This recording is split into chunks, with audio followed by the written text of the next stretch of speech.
Hello and welcome to CoronaNomics, brought to you by Econ Films. This week, behavioural science, help or hindrance? The careful study of how ordinary people actually make decisions and how those decisions can be influenced has been at the vanguard of innovative policy thinking in the 21st century. But in this pandemic, behavioural science has been deployed as never before, shaping life and death decisions by states around the world. For some, it's been a vital tool in calculating how and when to lock down, and also in the design of effective government health messaging. Yet behavioural science has also faced criticism, and there have been allegations it's been misused by politicians. So where does the truth lie? I'm Ben Chu, economics editor of The Independent. And I'm Lizzy Burden, economics reporter at the Telegraph. We'll be your guides, and if you like what we're doing, please hit like, share and subscribe. Joining us this week is Cass Sunstein, one of the world's most influential behavioural scientists. A Harvard Law School professor, he's worked for US President Barack Obama, and his 2008 book Nudge was not only on former UK Prime Minister David Cameron's list of required reading for his top team, but also helped put the UK at the cutting edge of behavioural science policy. We also have Stephen Reicher, Professor of Social Psychology at the University of St Andrews, who's also a member of the subcommittee of behavioural science experts that forms part of SAGE, the group of scientists that advises the UK government on how to deal with the pandemic. Professor Sunstein, Professor Reicher, welcome to CoronaNomics. Hi. Thank you. So, Professor Sunstein, is this pandemic in some ways the moment when behavioural science took centre stage in global policy making? Well, I think it's been on stage for a number of years now, and sometimes it's been on center stage in issues that involve environmental protection and highway safety and such. But it may have a little more of a, let's just say, dramatic costume on stage these days. And Professor Reicher, is this the biggest challenge that behavioural science has faced so far? Well, it's the biggest challenge our generation has faced so far. So to that extent, it's equally the biggest challenge for behavioural science. I think the point is that until we get a vaccine, and indeed even then, every single intervention that will take place against the pandemic, whether it's lockdown, whether it's getting people to abide with track and trace and isolate, involves centrally a behavioural science element. The medical research, the epidemiology, the modelers can tell us what steps are necessary to contain the virus. So, for instance, track and trace. But whether it works or not is entirely dependent on compliance. If compliance is as low as 20%, we'll have a second wave and many more people will die. If compliance is 80%, then we will completely crunch the infection. Let's talk a little bit about the way different countries have handled policy in this. Sweden has had what looks on the outside as more like a nudge-led policy to containing the epidemic than other countries. So it's not imposed fines on people who leave their home, rather it's been based on strong appeals to people to behave differently and responsibly. Professor Sunstein, you're in favour of a nudge approach generally. Do you think that Sweden has got it right here? No, I don't. I think nudges are an essential part of any response to the pandemic. So to include them as part of the repertoire is a really good idea. And there wouldn't be any a priori, I think, reason to think that they would be inadequate. That is, there's nothing in the structure of the universe that makes them inadequate. But there is something in the nature of the pandemic and the nature of the human response to the pandemic that suggests more aggressive measures such as mandatory stay-at-home orders and mandatory mask wearing are in most countries where the pandemic has caught fire, those are very reasonable things to do. So the data suggests that this approach was too tepid. Stephen Reicher, so as you know, a big controversy in the UK came before the lockdown.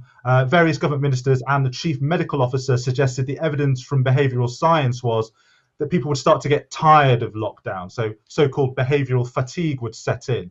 And therefore it was important not to lock down too early because people would start to break out of it at the worst possible time.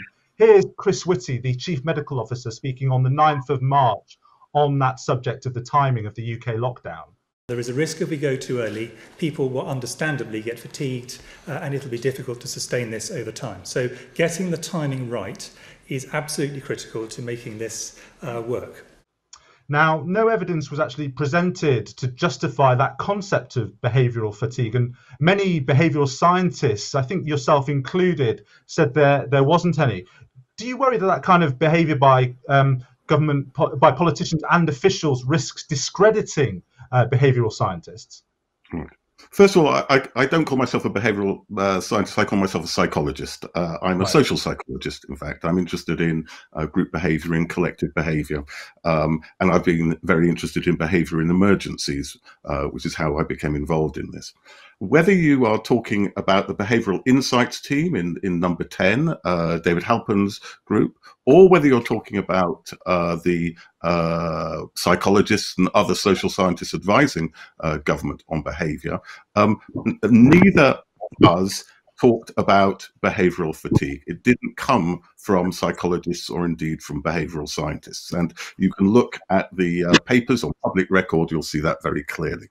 The second thing is, however, that there is fatigue.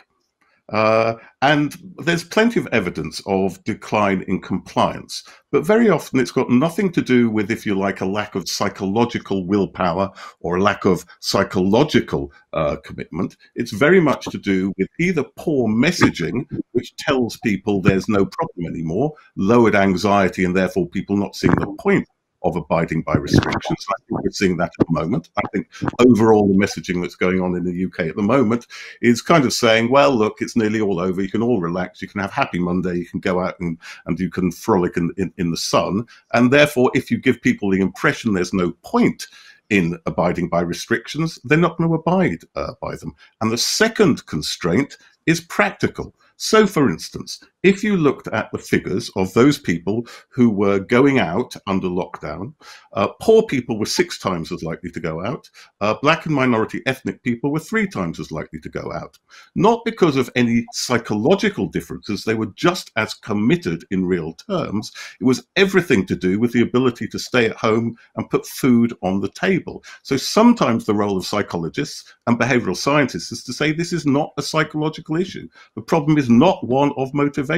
If there's fatigue, it's because you're not giving people enough support. And so the answer is not to say, well, we won't do lockdown because people can't abide by it. It's to have the economic and social policies which mean that all members of the community are capable of abiding by the restrictions without suffering. There's another controversy which you'll know about in the UK, which is the link, unfair or not, between behavioural science and the concept of herd immunity. Here's the head of the UK's Nudge Unit, who you mentioned earlier, David Halpern, talking about that as an objective.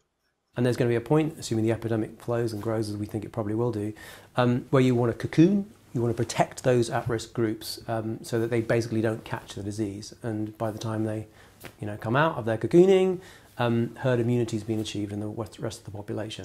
Now, the UK government now insists that herd immunity was never part of its strategy. I'm just wondering, are you concerned that sort of behavioural scientists talking about herd immunity is damaging for the way we use science and the way we interpret what science is telling us? It does seem to indicate a lack of concern with the deaths of many people and particularly of vulnerable members of the population. My work has been on crowd behaviour. And if you look at the history of crowd behaviour, you see it arises in the 19th century in a fear of the mass, elite fears that when social hierarchy breaks down, then the masses will rise up and challenge the social order. And all sorts of language then developed to try and discredit the masses and to discredit collective action. Terms like the mob, terms like the rabble, and terms like herd. If you are trying to bring the population on board to work with you and abide by lockdown, it's not a good look to refer to them as a herd, as if they're mindless, as if they're sheep, and as if they're valueless. So I think it sent out a very clear message to the community that the government had, at least implicitly, a dismissive attitude towards them. And the one way you will get people to abide by authority, and all the work on procedural justice shows this, is to create a sense that authorities and the population, the public, are part of a common group. They're a part of a common us, not an us and them. And as I say, the notion of herd immunity undermines that in the two senses I spoke about. Cass, would you agree with that? Not really. David Halpern is a great public servant, and he's done extraordinary work in many domains, including this domain.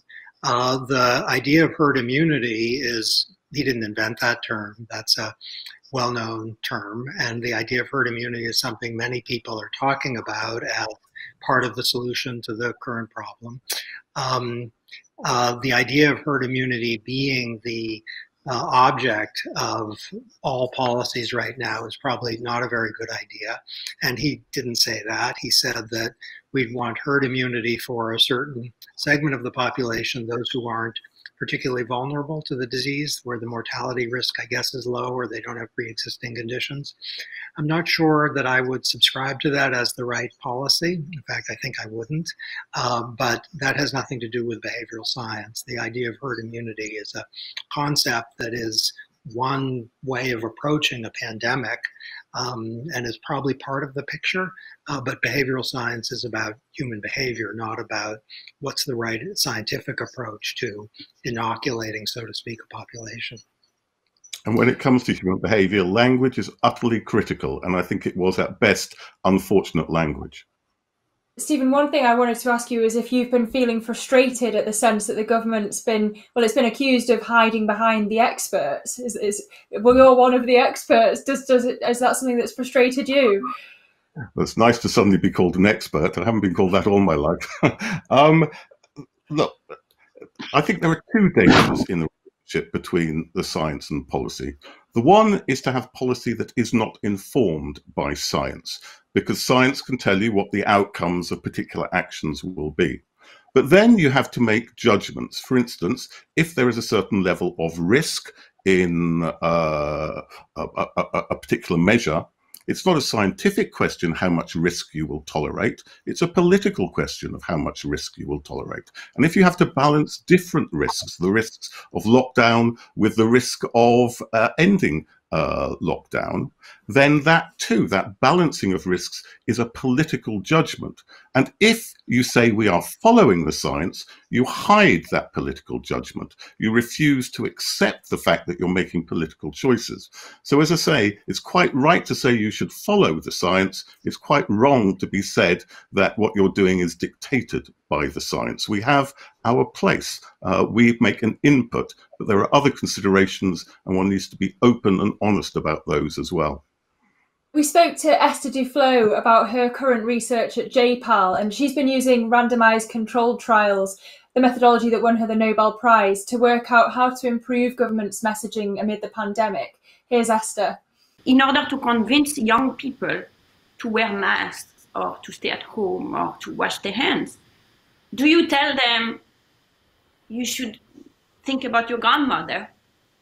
Or do you appeal to their collective, to the collective spirit? Or do you tell them, by the way, it might not kill you, but it might still, there is some good chance that if you get sick, you would get a long-term lung damage. So do you appeal to people's collective instinct, or do you appeal to people's instinct for self-preservation? We simply don't know. And it's very, very quick to run this experiment. It's almost instant. So that toss-up between the power of the we and the power of the I was one thing she said she was looking at. But the other thing was JPAL has been experimenting with messaging in certain communities. She said that people in the African-American community were hesitant to wear a mask because they didn't want to be perceived as dangerous, and they were therefore ignoring the public health messaging. Cass, I wonder, racism has been obviously hugely at the forefront of people's minds this week. What do you make of Esther's remarks, both on the collective and the individual, and the need to target messaging at certain groups?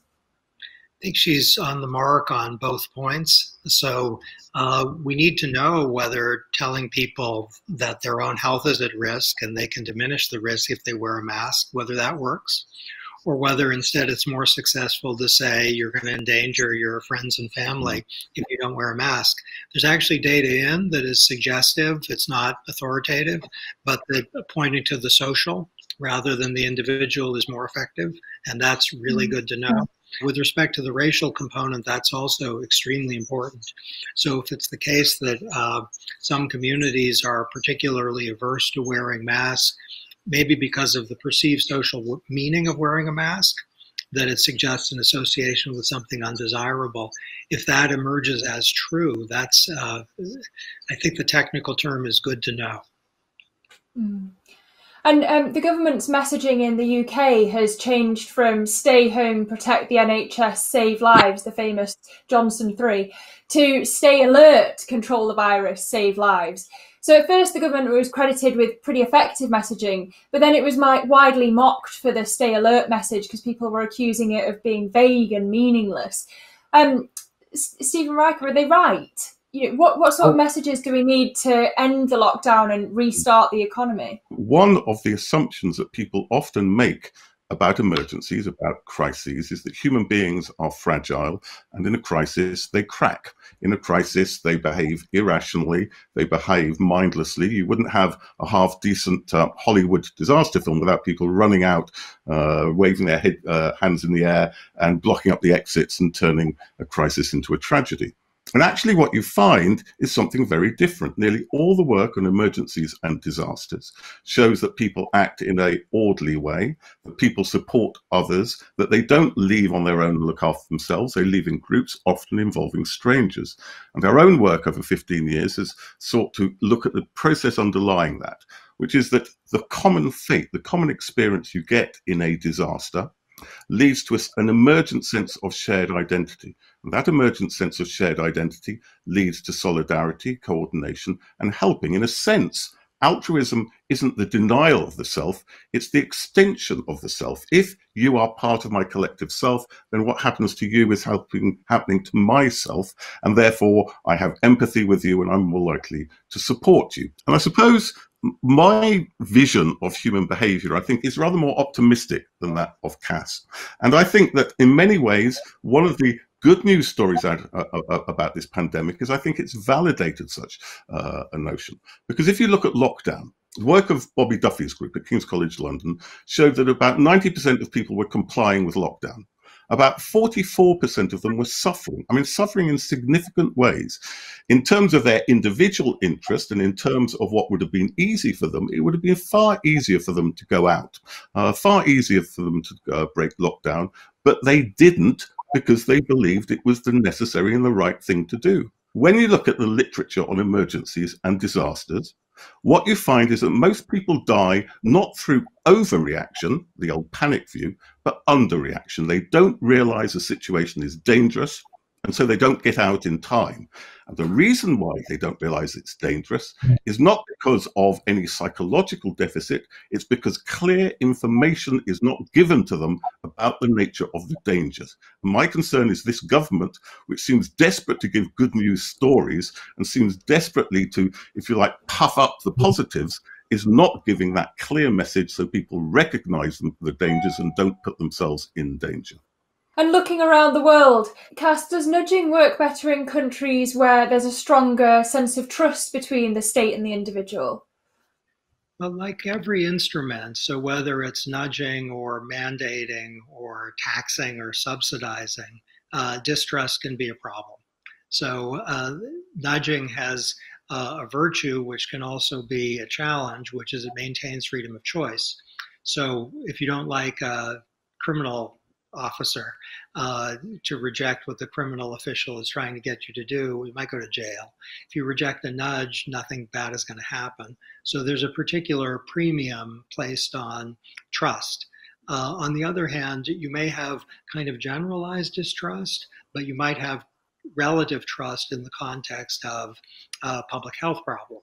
And so in some nations, I don't want to name them because we need data to know whether the naming is warranted. In some nations that don't have particularly high general levels of trust with respect to public health and COVID-19, citizens think, they know better than I do. But amid the protests following George Floyd's death, it does seem that the sense of trust has been slightly eroded at the moment. Do you think that that's having an effect on the success of the nudge? No, I'd want to see data on that in particular. So there's a plausible hypothesis, which is that the racial protests and misconduct have weakened trust in public authorities with respect to COVID-19. I'm not sure if that hypothesis is true. And there are places, I live in one, Massachusetts, where the authorities are, with respect to COVID-19, generally quite well trusted. Whereas if they said something, I'm thinking of the governor's office, with respect to race, it's not so clear that they'd be trusted. The fact that the COVID-19 problem has a technical dimension actually works in favor of people who, in the abstract, you might think, I don't completely share their values. It's really interesting that we can separate the two in terms of trust. The UK Prime Minister's Special Advisor, Dominic Cummings, we had to come onto it, is seen by many as having broken the lockdown rules to travel across the country to see his parents and have them help look after his children, or go to their farm when his wife caught the virus. Here's how one UK tabloid newspaper satirised it. We've been talking a lot about the individual and the collective, but a lot of people thought that he'd put the individual before the collective. Stephen, the Spy B group concluded in February that large-scale rioting was unlikely, and to mitigate it, the government should promote collective action throughout the country. Given that you previously said the actions of Dominic Cummings trashed the government's messaging on collective action, is it fair to conclude now that the public disorder that we've been seeing has stemmed, at least in some degree, from Dominic Cummings' actions? When we wrote that briefing on public order back in March, the argument we made was that for public disorder to happen, you need two things. The first is a sense of grievance and inequality at the systemic level. Of course, that exists. What's more, it's been made worse by the pandemic. As we know, those who are most vulnerable always suffer most, that Black and minority ethnic people die more. Having said that, at least in the UK, at least certain mitigations were put in place, like the furlough schemes, like 80% for the self-employed and so on. But still, people don't just riot because there's inequality. It actually comes out very often of interactions with the police, with the forces of the state. So if people can't afford to stay at home and they go out, and if on top of that, as a consequence, they're treated harshly and they're treated with brutality, those are the conditions for public disorder. Now, in the UK, we have some of those conditions, but not all of them. And I think the policing has been very interesting, because the policing in the UK, the so-called 4E principles of engage, explain, encourage, and only a long time after enforce, is very clearly based on principles of procedural justice. In other words, the police will be seen more positively, and people are more likely to comply with the police if they see the police as of them and acting for them.